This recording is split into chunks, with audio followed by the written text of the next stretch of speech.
Tales for Dark Nights.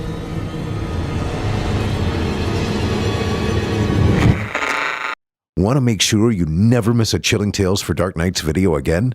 Be sure to subscribe and hit that bell to turn on notifications. The following program is a production of Chilling Entertainment and the creative team at Chilling Tales for Dark Nights, and a proud member of the Simply Scary Podcasts Network. Visit simplyscarypodcast.com to learn more about this and our other weekly storytelling programs, and become a patron today to show your support and get instant access to our extensive archive of downloadable ad-free tales of terror. Thank you for listening and enjoy the show.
Horror Hill is a horror anthology podcast bringing you scary stories from all corners of the internet and beyond. As such, certain stories include content that some listeners might find offensive. Specifically, tonight's story includes the use of derogatory slurs towards certain groups. Listener discretion is advised. Hello, my friends. It's nice to see you back here on Horror Hill. As always, I'm your narrator, Erik Peabody. Tonight, we're going to be featuring a story by author Michael Botur, who's had a number of stories on our network as of late. Nothing like a little fresh blood to whet the appetite. In tonight's tale, titled Fake ID, our young protagonist, Ollie, is on a mission. This is a mission that's commonly undertaken by high schoolers to obtain a fake ID card and to use that card to procure alcohol. Luckily for Ollie, he already has a line on a fake ID, one owned by local cool kid Matthew McAnulty. The rebellious Matthew is doing everything that he can to drive his straight-laced parents up the wall, including selling ID cards. But once Ollie has Matt's ID, he begins to wonder if he's taken on more than just a fake name, and what familial nightmare he might have inherited with it. You're listening to the standard edition of this program. If you'd like to show your support and enjoy ad-free versions of this and hundreds of tales from our audio archives dating back to 2012, visit chillingtalesfordarknights.com and click Patrons in the upper menu to sign up today and get instant access. Did I mention they're ad-free? Thank you for your support.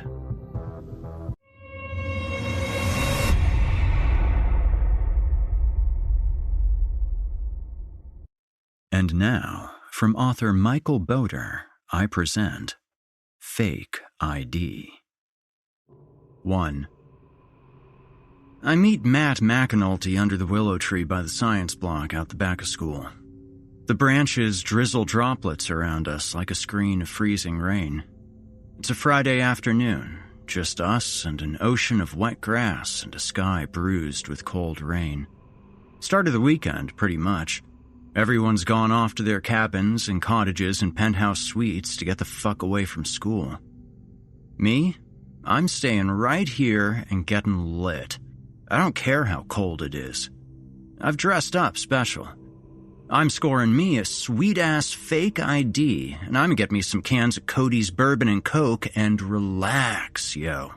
Be drunk in the alleyway by dinner time if everything goes to plan. My parents run my life like a prison, plus everyone at school thinks I'm a noob. I need to get out.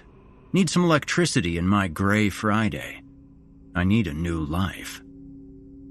Matt McAnulty isn't up on my vibe, even though it was his original idea to push this fake ID on me.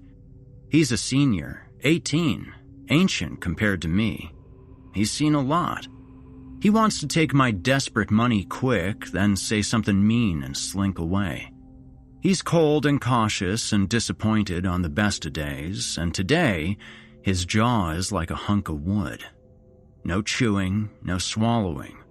His eyes are unblinking balls of white glass. I guess he's wary because he comes from a vanilla home and both his parents are, like, neurosurgeons that teach at the medical school. Or they were before his dad got forced out or whatever. Becoming a badass gangsta for Matt McAnulty means selling fake stolen shit and fucking up his grades and getting in trouble and being mean to younger kids like me and breaking his parents' hearts. He's working on it. Fucks up with your faggy-ass clothes.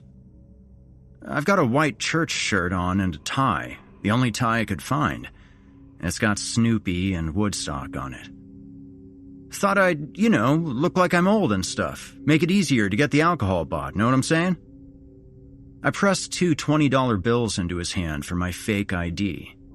He 180s, moves under the darkest bough of the willow tree, turning his back completely, counts the cash while I shiver and stamp my feet. Finally, Matt McAnulty spins back around, holds out a little rectangle of plastic, and I take his driver's license. He'll tell the feds it's stolen and get a replacement, easy peasy. This fake plastic me, this Matthew Lawrence McAnulty in the ID photo, has paper-colored skin, blue irises fizzy with pink. Looks vaguely like me. Could be a cousin, if you squint. The real-world Matt McAnulty is pulling the white hood over his red NBA cap and backing away. He is preparing to dip. Steam comes out his mouth as he gives me instructions. Oliver, kid, don't tell people I got you this. I won't, I promise. I put the fake ID in the chest pocket of my corny white church shirt with my alcohol money. You people say anything while you're having a spaz, though, won't you? He's making fun of my condition, my disorder. Do you even take your meds today? Because I don't want people seeing my name on your card and thinking Matty McAnulty is some disabled faggot. Totally, bro. I took my pills, straight up. What he means is I have this glitch in my brain called epilepsy. Kids at school don't think it's massively weird if they've grown up with me. People just think having epilepsy is the equivalent of having jug-handle ears or something. They're random, my seizures. Like, I'll be riding my bike home with a box of Chinese food and the world will disappear in white and I'll find myself on a tractor beam pulling me up to the clouds. Except when bystanders roll me into the recovery position and I wake, I'm actually on a roundabout with foam bubbling onto my chin. I have these partial seizure things too. Like, I won't realize I'm taking my shirt off and sitting on some random kid's desk and drawing concentric circles, and they're like, what the actual fuck? It's electricity zapping your brain, that's all. I have these meds called levetiracetam that suppress the seizures, except I've been selling them to Matt, hoping it'll make him respect me. If he does respect me, he ain't showing it. Matt McAnulty has a kitchen knife, the same Jinsu that my mom has, actually, and he's stroking his finger along the blade, as if he's thinking of sicking it on me. It's still got orange rind on it. Must have borrowed it from his parents' kitchen. Considering they're brain surgeons, he could have borrowed something sharper. I ain't going to jail for fucking selling fake IDs, so just don't do anything retarded while you're being me. 100%. Promise? I promise, man.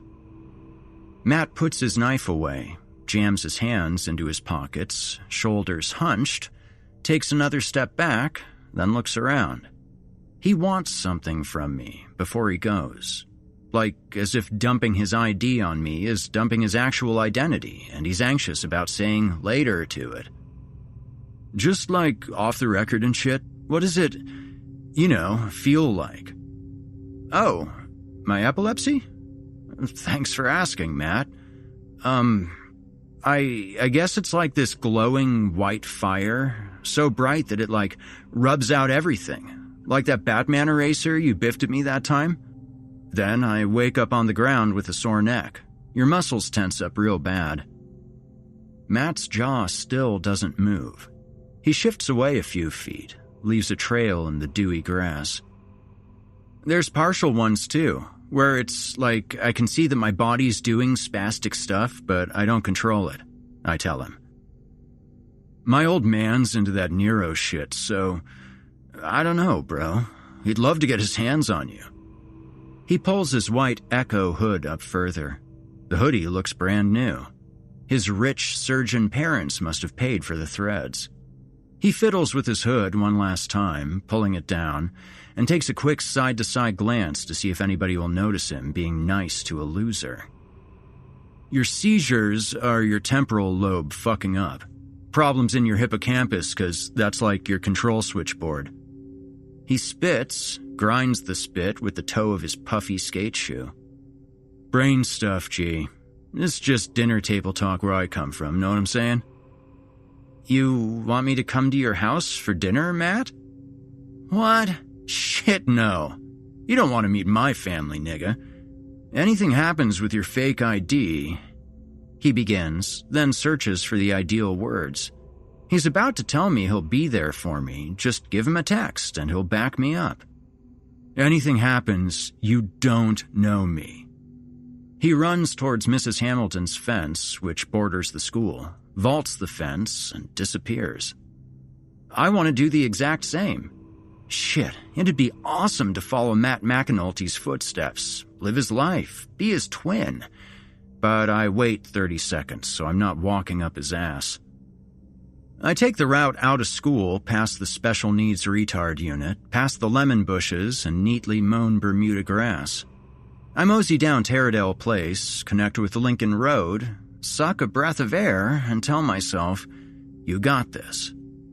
I position my legs to take me east up Lincoln Road to buy some liquid happiness. Melt away all the stress and frowning and meanness I get from my depressed dad. All the failure from my fingertip-nibbling mom, hiding behind piles of laundry. I begin walking the 1.9 miles up the road to my destination, to the magnet on the horizon. Liquor Boss. Navy blue building with big white and red stripes, throbbing among the tire shops and warehouses. Powerful American colors. There's electricity inside the store. Naughty, thrilling intoxication. Magic potion to take me out of my lame-ass life. I duck inside the first bus stop, outside St. Ninian's Church, push against the wire mesh, go behind it so I'm as far away from traffic as possible. Is that my dad in his Kia? Is that... No. Yes? Matt McAnulty's old man driving by. The fuck? I press my back against slimy fences and dripping walls and hedges, kicking a sack of rotten McDonald's out of the way. Bushes hang low over me, camouflaging me for hundreds of yards. I stay almost invisible, forgotten. I take the long route, behind a trash bin and a discarded fridge. I hop between islands in a puddle large as a lake. I hold my tie against my chest so it doesn't get splashed. Come on, bro. You got this. Here we go. 1.25 miles I've traveled so far, my Fitbit tells me. All right. 1.3, 1.4. I'm outside Sunnyside, the mental hospital. 1.5 miles. Here's the dairy. Here's that place that sells balls of wool yarn. A chain of old villas. Traffic is slurping past on a conveyor belt. 1.7 miles. 1.8. Close, Oliver, close. Hold it together. You're dressed like a door-to-door Mormon. No one's gonna question you. 1.9 miles covered. Liquor boss is right there. I'm on the lip, the edge. Look, customers are crossing the concrete forefront, coming and going with their paper bags of liquid party. Swallow, Ollie. No, Matt, actually. Yeah, Matt McAnulty, that's me. Got the driver's license. Swallow, Matt. Ground yourself. You're a young professional with a tie, just going about your business, legit. 2 minutes and the deal will be done. I'm advancing, crossing the forefront with some hard strides, and holy shit. Hovering outside is a fancy-ass black Mercedes, license plate reading MATTHW. It's them. Thunder. The roof rattles. My eyes match the driver's. A bespectacled man whose blonde, tight sheep curls have faded white platinum, sitting with the steering wheel in his lap. A woman beside him. Matt McAnulty's parents. I sprint so fast inside the store that when the sliding doors close behind me, I can hear myself panting.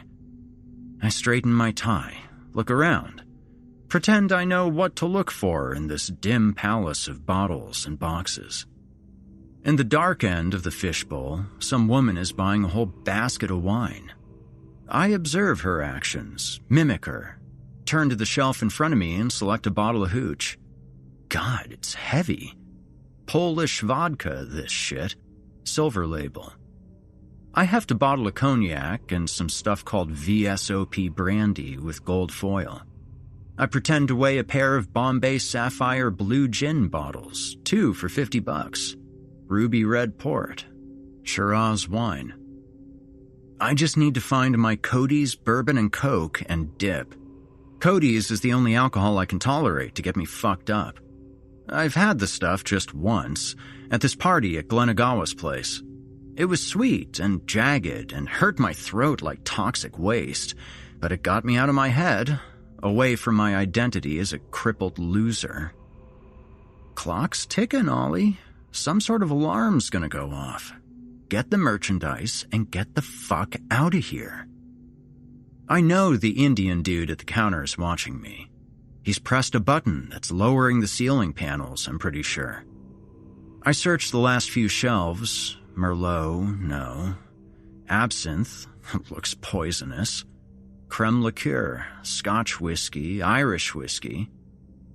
You are looking for something in particular, sir? I'm staring directly into a name tag which says Aruneshwar. He's sidled up beside me. Above the name tag is the face of a student-looking dude who can't be much older than Matt McAnulty. Big round pumpkin head on a pencil neck. Tons of pimple scars. Total noob. But I need him. Cody's? I gasp. It's like, bourbon and Coke? Aruneshwar guides me to the prize. It was in the beer chiller this whole time. I squint against the cold and take a 6-pack of Cody's cans, dark and golden as bullets. I'm trying to read all the information on them. Aruneshwar tells me there's a discount plus a free t-shirt if I buy a case of 24. I almost say yes, except I'm down to my last $20. Plus, I have no way to carry that much alcohol around. He leads me to the register. I'm positive he's going to handcuff me to the counter and then call the cops. I slide a $20 bill across the divide. He looks at the cash like it's a dead fish. You are having ID, sir? I swallow. Dry throat. Search my right pocket. Nothing. I search the left and my back pockets. I thought I had... Forgive for me saying to you, sir, but this is in your... Aruneshwar is tapping his breast. He's telling me to check my white chest pocket.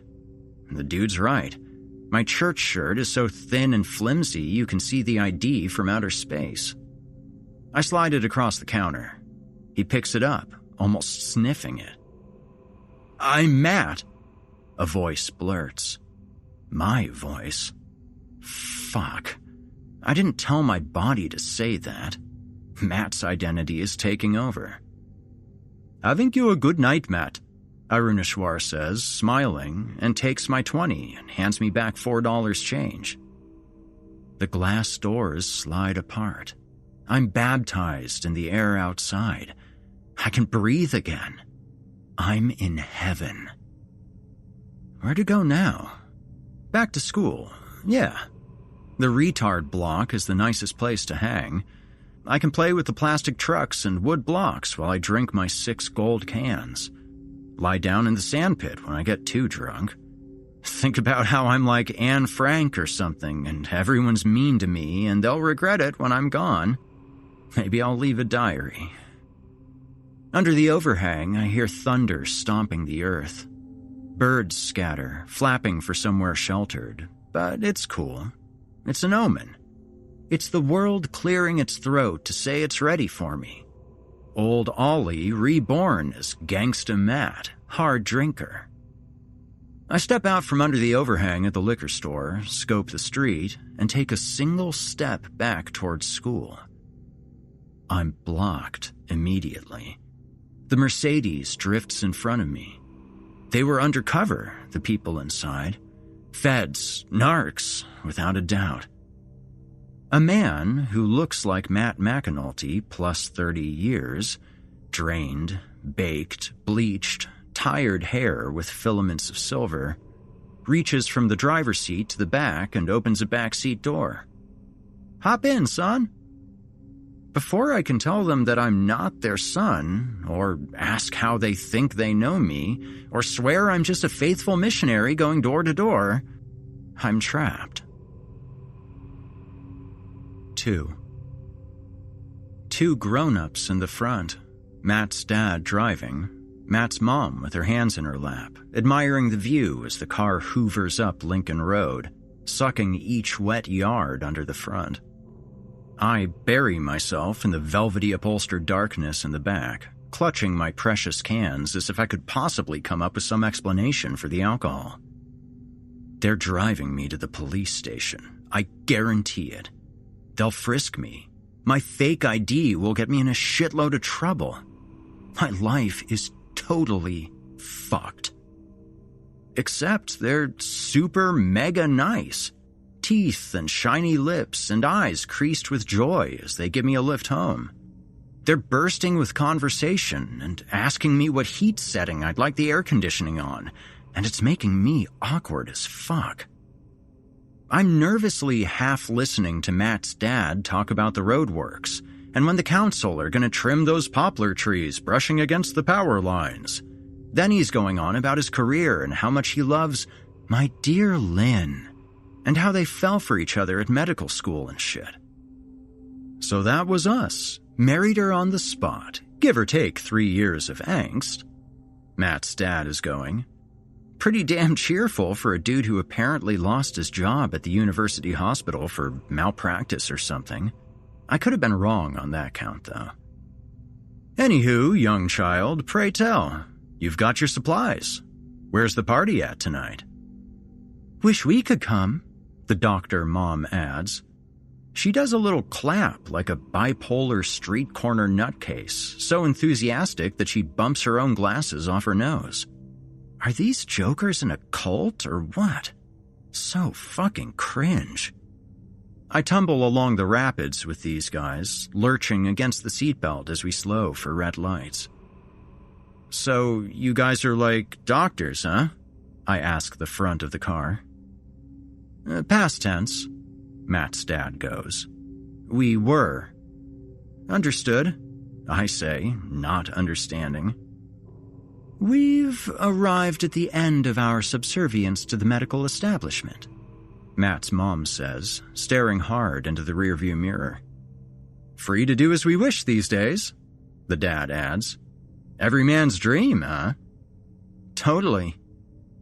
My neighborhood trickles by. Best Burgers, Hillmorton High School, my street.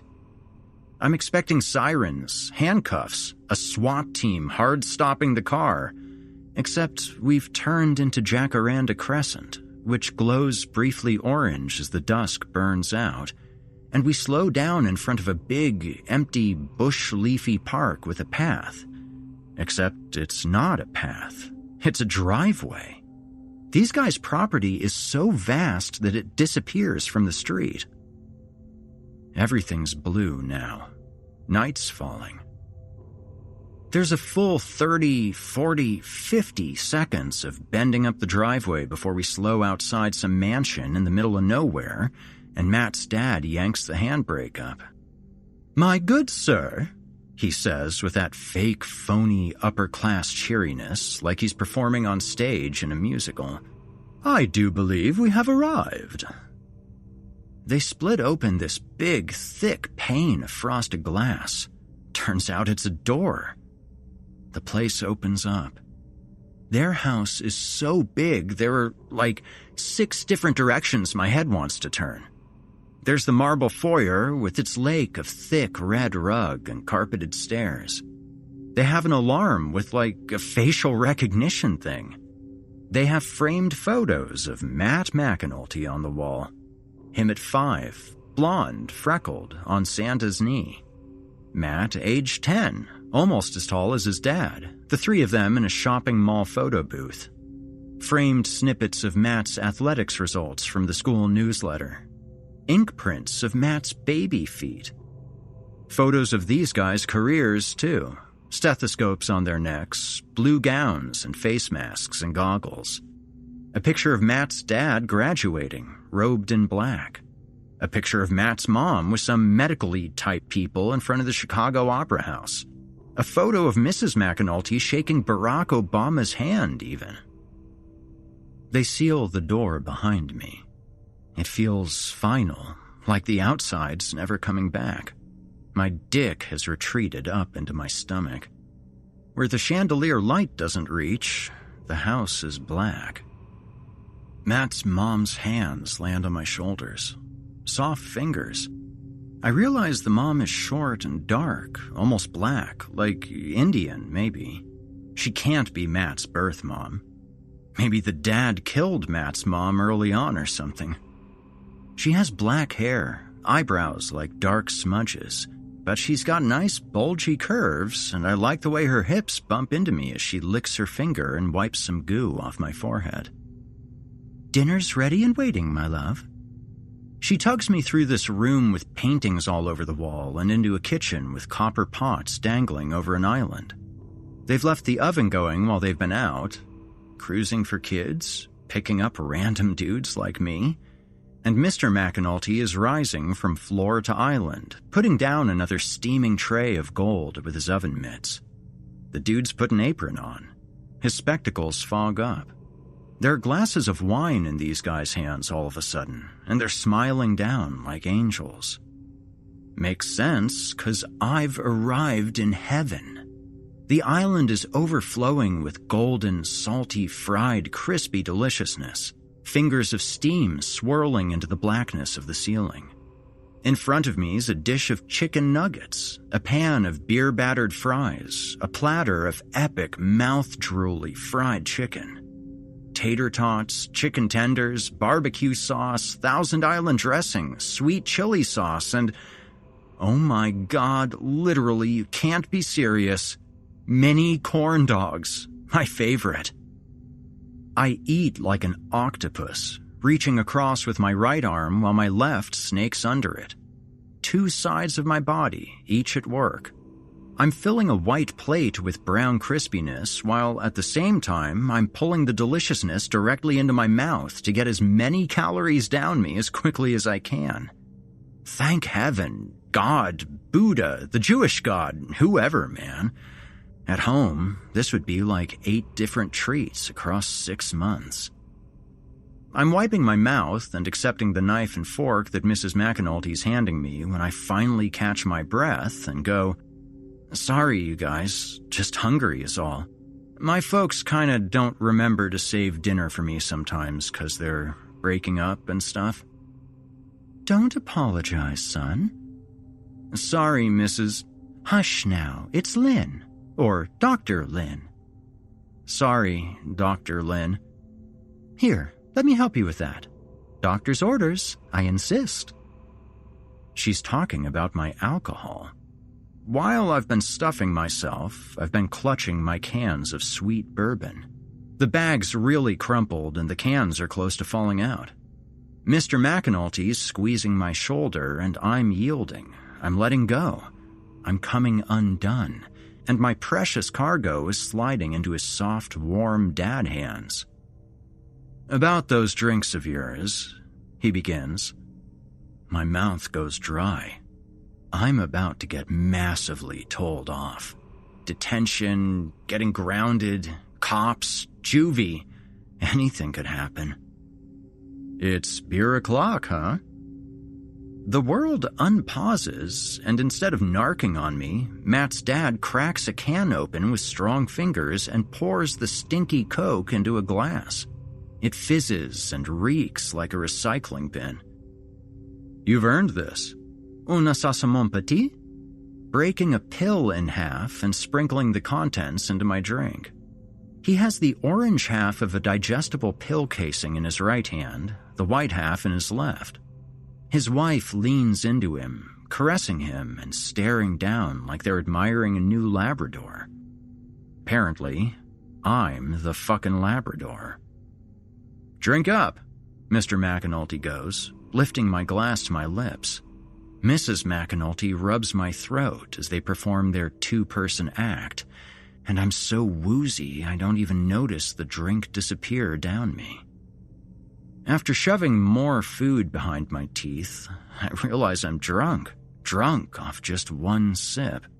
I've been standing half off my stool, leaning over the fried food, but I'm getting dizzy and fat, and full and heavy, and the stool pulls me down and everything's weighing too heavily for me to stand up and fight gravity. I got epilepsy, I blurt. My words are meltier than usual, like my lips are heavy. Sorry, just thought I should say.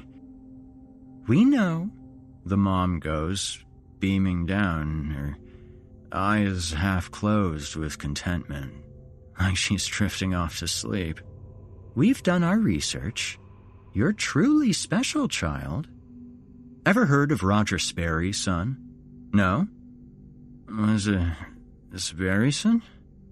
We'll talk once you wake up, Mrs. McAnulty says, tiptoeing out of the kitchen. I'll fetch you a pillow, child. I reach for chicken nugget. It recedes into infinity, like it's caught in two mirrors facing each other. They catch me as I fall towards the tiles. 4 surgeon's hands, firm, caring. I can feel marshmallowy cotton absorb my head as they shove a pillow under. Night-night. 3. Dr. Sperry was the best mentor a young man could ask for when I was just getting started at medical school. Well before you were a twinkle in your father's eye, I expect. There are thick black tendrils around my hands and forearms. The tendrils flex and pull and tighten when I wriggle. My butt screams. I'm sitting on something hard and my spine wants to shift, but it can't. Chair with rails. Dining table. Soft lighting. As I look around, the colors dribble like a picture on a broken TV screen. I'm on acid, I think, or drunk, or having a fever. We're in some lounge parlor in front of a fireplace, a room with books and some dinnerware in a dresser. I'm sitting up straight. I can sense the kitchen behind, though I'm facing away. I'm tied up in front of Matt McAnulty's smiling, angelically lit parents. Their faces melt, detach, float around like balloons, then find their place again. Found was that Dr. Sperry was the first to identify the corpus callosum as the region of the brain dividing the left from the right hemisphere, which was, of course, monumentally influential. Wouldn't you agree, honey? I mean, his work really did shape the course of both of our careers. Without it, you'd have one brain, Mrs. McAnulty says. But you don't. You have two, child. I have 2 childs? Mr. McAnulty turns his head away, laughs, returns. This is challenging for you. Frankly, I don't even know why I'm telling you the history of... I suppose it's because our son never listens to us. I think I'm sick. Silence. My own protests echoing. Let me go. I gotta get back to... Get back to where, exactly? You're in no state to go home, drunk as a skunk. Unintelligible, frankly. Mrs. McAnulty crosses her arms and crumples her face. Shame on you, Matthew, really. If you'd cast your attention this way, Mr. McAnulty's eyes are wide with delight. I promised I'd regale you with the saga of one Dr. Roger Sperry. I want to go home. I try to move my forearms. The tape feels stronger than ever. My neck aches. Please, let me go. Now, I met the man who was to become my mentor when he was close to retirement. We're talking 1982, 83. But back in the 1960s, Roger Sperry, Raj to me, performed experiments to study functional differences between the two hemispheres of the brain. So he really was extremely radical, yeah? Cutting edge, if you will. Mr. McAnulty continues. Raj's point of difference was that he became focused on a certain bundle of neurons people had long ago named the corpus callosum, and what Sperry... He related this in the most enthralling lectures, to which mine pale in comparison. What Sperry, dear chap, did was he severed the corpus callosum in cats and monkeys to study the function of each side of the brain, you see, as any of us would. Two faces of Mrs. McAnulty detach from the walls on the left and right side of her. They float through the black kitchen, past a dresser of fancy dishes, past the espresso machine and the vase of plastic roses, and the two faces re-enter the room and settle on the front of Mrs. McAnulty. It's the split brain. That's what Raji articulated, she tells me. It's having two independent brains in your head. Two, do you see? The split brain enables mammals to memorize double the information. Mr. McAnulty goes, looking at me hard. His jokes are gone. Surely you see how significant his advances were, son. A visionary he was. Mrs. McAnulty is preparing cups of tea now, setting saucers and teaspoons in a sugar bowl on a tray. Hoot hoot. We're on train tracks. A locomotive is coming. No, a fountain. No, steam. A train. Or the kettle's boiling. Realized a wee nip-tuck on the old corpus callosum could ease epilepsy for folks just like you, he did. I mean, doesn't this blow your mind, son? I'm not your son. He found the hemispheres in human brains have different functions. The left hemisphere interprets language, but not the right. The right is for imagination, theorizing. Matthew, you have your left brain to thank for logic, language, reasoning, science, math, Mrs. McAnulty says. She's leaning off her chair now. Her colors don't melt and warp and ripple as bad as before. A child who will meet the STEM needs of the future. That's what we need. I go. Matthew, McNulty. He's got my identity. Mrs. McAnulty bends down, puts a kiss on my cheek. Hold still. Mrs. McAnulty pulls a paper mask over her mouth. She's staring at my hairline. She presses a needle into my scalp.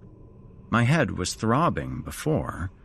Now it lifts off and floats away. Mrs. McAnulty is squirting oil on what looks like an egg beater with a circular saw blade on it. She flips a button. It hums. We'll make that nasty old epilepsy a thing of the past, dear. Mr. McAnulty's hands go somewhere above my head.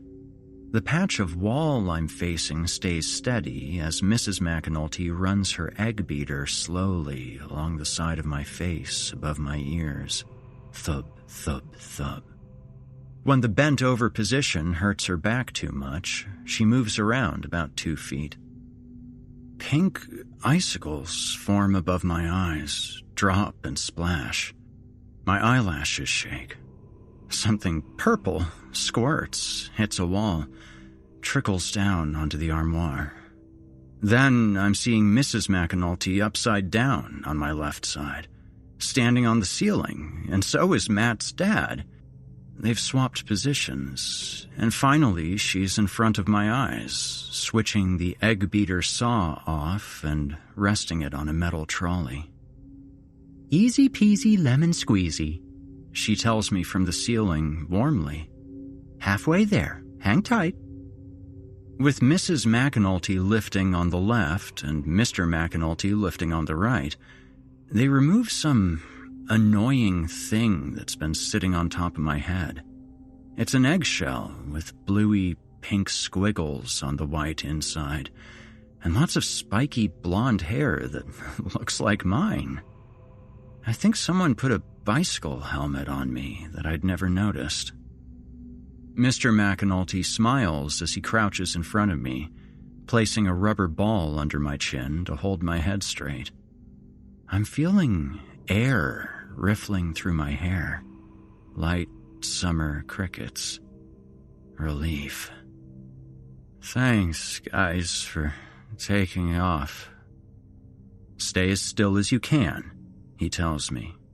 Mom will look after you. Mrs. McAnulty's tongue is sticking out the side of her lips. I'm surprisingly high in my chair, and she has to stand on tippy toes to reach in with her cutter. There's chewing gum in my hair, I think, maybe. Or she's just giving me a haircut? It was controversial, of course, what our Raji did, but what better way to establish which eye talks to which hemisphere? I mean, for Pete's sake. The dad is roaming around me, doing laps while his wife operates, almost shouting over the squishy, crunching sound. Now, our illustrious doctor started with split-brain cats. He taped shut one of their eyes and presented them with 2 different blocks, one of which had food under it. After that, he switched the eye patch to the other eye of the cat and put the food under the other block. The cat memorized those events separately and could not distinguish between the blocks with both eyes open. Rhesus monkeys followed, naturally, and the split-brain monkeys memorized 2 mutually exclusive scenarios in the same time as a normal monkey memorized 1, proving conclusively 2 brains were operating. Of course, he had to progress to clinical trials. I mean, wouldn't you? He had to pursue greater challenges, surpass boundaries. Roger Sperry moved on to human volunteers, as any of us would. He pauses. Sever the corpus callosum and you've got yourself sharper focus, fewer neuroses, anxiety completely cut out, returning the brain to the way it ought to be, if you ask me. Mrs. McAnulty leans over. I see a blue electric flame hover in front of me. It smells of propane gas. And the grades you're going to achieve now you're able to focus better? Equally groundbreaking as everything our Raji achieved, we like to think. She squeezes my knuckles. We're just so glad you're staying with us, child. I'm in Las Vegas. Teleported. Arrived in front of slot machines with spinning reels that deposit images in 2 columns in front of my eyes. One column on the left is Mrs. McAnulty reaching into my hair with a gleaming steel butter knife, steadying herself with her left hand. Second column, right, Mrs. McAnulty holding her gleaming steel butter knife, placing it back in a little kidney dish on her trolley. The blue flames disappeared. All done, attaboy. Mr. McAnulty squeezes my wrist. You'll be a terrific son for us, Matthew. I've got a feeling about you. I'm not a son. I'm not McAnulty. Please, let me go. Mr. McAnulty's embarrassed. He chuckles once, looks at his toes, looks away. He reaches into my chest pocket and pulls out a small, pale rectangle, wiping a spot of blood off it. You look like Matthew Lawrence McAnulty to me, though our Matthew usually has a little bit more on top, of course. He reaches up to tousle my hair, then yanks his hand away, sucking a little blob of crimson from his knuckle. I can't feel my hairs. We'll fix that right up for you. Mrs. McAnulty pulls on fresh gloves. In her right hand, she has a mug of steaming cocoa with marshmallows on top. In her left, she has a porcelain bowl, like a giant white tennis ball cut in half. Shaggy yellow hair hangs off of it. My hair. She flips the bowl over, reaches behind my head, positions it gently with 2 hands. Mr. McAnulty fetches metal plates, screws, a stapler. 4. I can't remember some parts. Nobody can remember coming into this world. You just wake up, and there's your family, and you have a life in front of you. I study, I do my homework. I talk a bit funny, but I'm a good boy. I put my clothes away when Mom says I oughta. I eat my carrots. I can trace a circle with a compass. Can you? My hand is 7 inches long from top middle finger to bottom of my wrist. What about you? I'm not allowed to go out and play with friends. I don't need 'em anyway. A boy's best friend's supposed to be his mom and dad. This kid, though, this pale, grumpy-looking kid, stops around at my house to pick up some clothes. He has cool, puffy shoes and a cool tattoo on his neck. Looks kind of familiar. I reckon I've seen someone just like him in a photo pinned to the fridge. As he carries out his clothes, he looks at me with my hovering spoonful of Fruit Loops, shakes his head, walks out. Mom says he's going apartment hunting. Needs a small microwave oven, a cordless phone, some Ethernet cable, a box of Mom's groceries.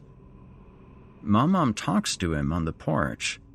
She leans in to give him a kiss and a hug, but she leaves a distance between their feet. Not too close. He ain't family. My dad plays catch with me in the yard. He can hit a softball to the moon. Can your dad do that? He rustles my hair like he's wiping a window clean. What about your dad? I like my name. My name is Matthew. Matthew McAnulty. I'm safe in my room, did you know? Mom, and Daddy trust me to study. Don't need a curfew. Don't need to take medicals. Sometimes, when night is falling, my daddy takes me down to the park and pushes me on the swing. We walk past the bulletin board outside the shop. There's a missing child ad for this kid Oliver, who's about my age. The poster's whited out, bleached by sun, old news. I feel sorry for his mom.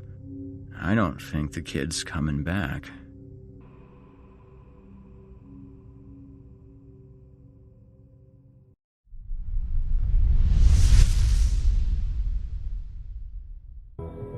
You've been listening to Fake ID by Michael Botur. Michael Botur is a fiction writer based in New Zealand. He has written numerous novels and short story collections which can be found on Amazon and through other retailers. You can find audio adaptations of a number of Michael's stories on the Chilling Tales for Dark Nights podcast network and YouTube channel. Well, my friends, if this show was as tongue-in-cheek as Tales from the Crypt, this would be a great time for me to make a pun about having a splitting headache. Luckily, unlike our good friend the Crypt Keeper, I would never debase this fine show with such low-hanging fruit. At least, not when I'm in my right mind. Thank you for joining us tonight, listeners, and I hope to see you again next week on Horror Hill. I'd like to remind you that we're going to be closing out this season with a full read of horror classic The Events at Porth Farm by Ted Klein. That will be airing the first and second weeks of August, but I guarantee that there will be no shortage of chilling tales between now and then. Until next time, listeners, stay spooky. If you enjoyed what you've heard on today's program, please take a moment to stop by our iTunes page or wherever else you listen to your favorite podcasts and leave us a 5-star review and a kind word. It makes a huge difference and would mean a lot to me. If you'd like to hear a premium, ad-free edition of tonight's and all of our other episodes, visit chillingtalesfordarknights.com and click the Patrons link in the menu at the top of the screen, where you can become a patron for as little as $5 per month and get access to our entire audio archive dating back to 2012, including past episodes of this program, all of our other shows, and hundreds of standalone releases, all of them ad-free and available to download or stream. Thanks so much for your time and for giving our sponsors a try today. When you support our sponsors, you help support this show, and that means a lot to me. If you happen to use Facebook, Twitter, Instagram, or YouTube, you can follow and subscribe to Chilling Tales for Dark Nights there, where you'll get all of our latest updates and new releases, and have the chance to interact with us each and every week. As for me personally, you can find me on Facebook, Twitter, and YouTube, username Viking Guitar, and also on Instagram as Viking Guitar Productions. In particular, if you're looking for someone to provide voice work for your own project, or are in need of audio production of any sort, it would be wonderful to chat. Until next week, listener, when we meet up once again atop the Horror Hill for yet another dance with darkness, I bid you good night. Sleep tight, listener, and if you hear scratching at your door, don't open it. The darkness may have found you, but it's up to you to let it in.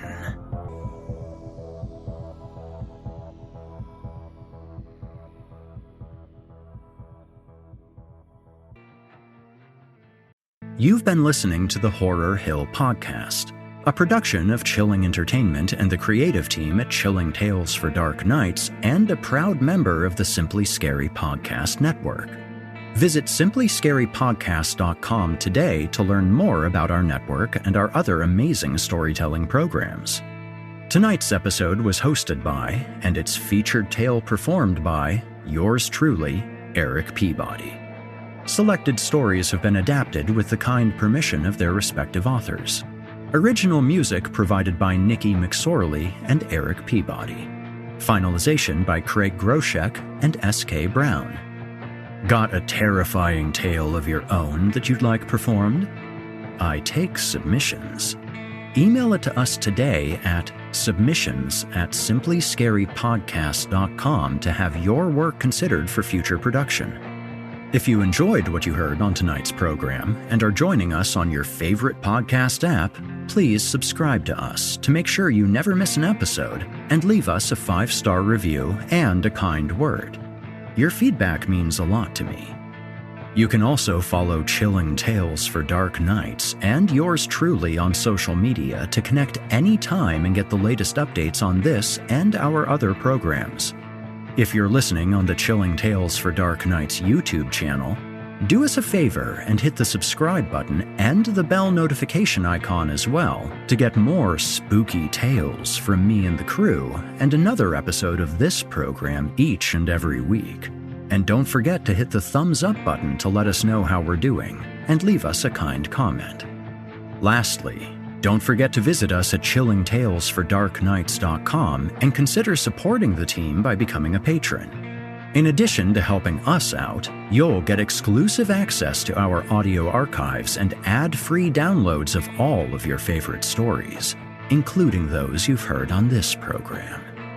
As for me, you can hear more of my work on the Chilling Tales for Dark Nights podcast. However, I will be back next week with more terrifying tales to keep you up all night. If darkness is what you're after, listener, your search is over.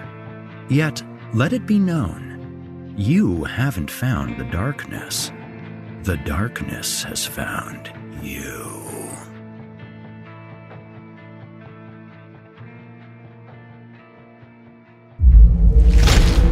Chilling Tales for Dark Nights.